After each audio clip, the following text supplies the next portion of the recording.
قرر محتال وزوجته الدخول إلى مدينة قد أعجبتهم ليمارسا أعمال النصب والاحتيال على أهل المدينة.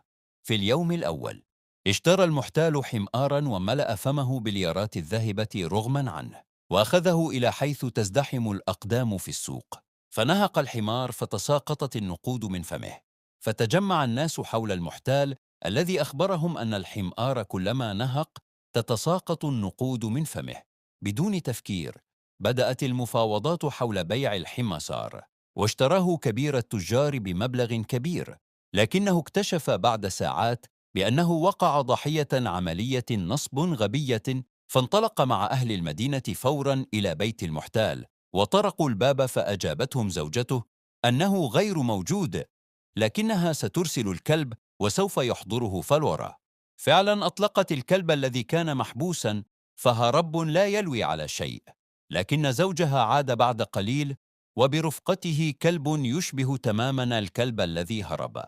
طبعا نسوا لماذا جاءوا وفاوضوه على شراء الكلب، واشتراه أحدهم بمبلغ كبير، ثم ذهب إلى البيت وأوصى زوجته أذى أرادته تطلقه ليحضر بعد ذلك، فأطلقت الزوجة الكلب، لكنهم لم يروه بعد ذلك.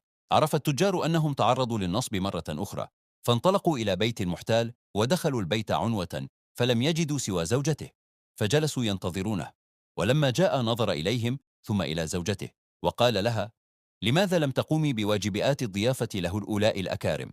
فقالت الزوجة: إنهم ضيوفك، فقم بواجبهم أنت.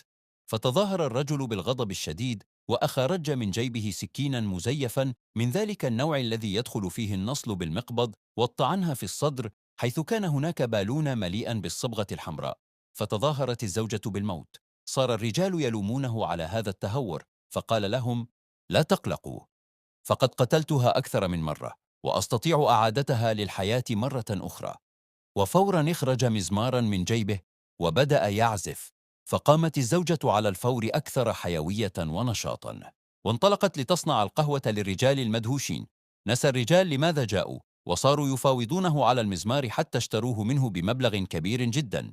وعاد الذي فاز به وطعن زوجته، وصار يعزف فوقها ساعات فلم تصحو. وفي الصباح سأله التجار عما حصل معه، فخاف أن يقول لهم أنه قتل زوجته، فادعى أن المزمار يعمل، وإنه تمكن من إعادة إحياء زوجته، فاستعاره التجار منه وقتل كل منهم زوجته. وبعد أن طفح الكيل مع التجار، ذهبوا إلى بيت المحتال ووضعوه في كيس وأخذوه ليلقوه بالبحر. ساروا حتى تعبوا فجلسوا للراحة فناموا. صار المحتال يصرخ من داخل الكيس، فجاءه راعي غنم وسأله عن سبب وجوده داخل الكيس وهؤلاء نيام، فقال له بأنهم يريدون تزويجه من بنت كبير التجار في الإمارة، لكنه يعشق ابنة عمه ولا يريد بنت الرجل الثري. طبعا أقنع صاحبنا الراعي بأن يحل مكانه في الكيس طمعا بالزواج من ابنة كبير التجار، فدخل مكانه بينما أخذ المحتال أغنامه وعاد للمدينة.